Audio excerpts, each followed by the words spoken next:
Саламатсыздар, бүгүнкү пресс-конференциянын катышуучулары жана журналисттер. Биздин айта турган ушу оюбуз чогуу. Баарыбыз деле айта турган ойлорубузду мынакей биздин Өзбекстан коомунун президенти Алиев Замирбек кээ канча айтып кетти. Орхан Кыргызбек, Акыт Тургунбаевтар мурасын айтышты, ачыгын айтты. Чын-чынына келгенде биз 2010 жылы 7 апрелде ушул кайталанбаса экен, ушундай жашоо болду, бүттү. Биз эми жылган жашоого келебиз десек, андай эмес экен. Булар деген тойбойт экен. Булар тойсо качып кетет экен. Биз эч жакка кача албайт экенбиз. Бизде мынакей 87 баладан кийин 55-56 балага кайтыш болуп өткөндө бар экен ушуп турган балалар.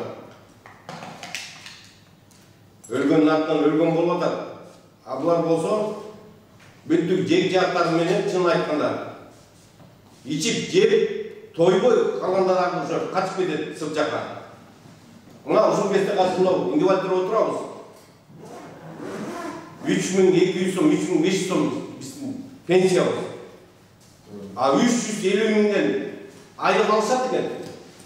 Кантип чыдап жүрүшөт ошолор. Өкмөт эмнени карап атат ошондо? Түптүстөн эчтеке мурду башып кыйшайбай туруп айтып атат. Мегаком мамлекеттик эместер. Биз эмне үчүн күрөштөлүк? 2012-13 жылы 50% болчу. Анан кийин 100% мамлекетке өткөн. Ошондон түшкөн эле налогтор казыр 9 миллиондон түшөт экен. А түшкөн акчалар кайтып кетет, доходдор кайтып кетет. Налог менен 9 миллион налог төлөйдүгөн биздин мамлекетке. Мегаком. Анан кийин биз не бок жеп жүрөбүз, мына бирөөсү ишке кире албайбыз. 10 жылдан бери сагалагандан сагалап жүрөбүз. Билмайдетбек анткени бүттүк эшектер суу кечип кеткен. Карамактын ошо түкүрүп да койбойт бизге. Биз качан керек бизге бирдеке болуп кыймылдай баштаганда, кыстала баштаганда керек экенбиз. Ошо ойдон мынакей бөлбөйдү айтайын деп келдик. Чын-чынына келгенде ырсабиттерден ошо компания түзүптүрбү.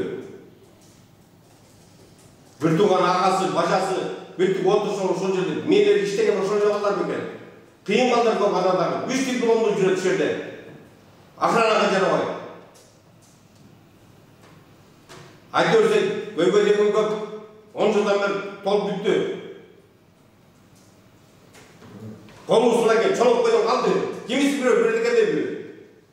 Же салам алейкум участвовал? Жок. Анткени алар деген мамлекеттин экономикасын караган эч ким жок. Жалгыз президент кайра жетишет. Эртең келатканда тегерегинен тытып жешип атат. Ошон үчүн биз деген көп нерсени талап кылабыз. Чын-чынына келгенде полномочиябыз жок мынакей. Сыноо Жыштар айткандай, эч кандай возможность берсе, катуу киришмекпиз. Будан чырлап чыгармакпыз. Биз деген карапайым элбиз. Биз деген сөзсүз ушул жерде калып кетиши мүмкүн чын-чынына келгенде.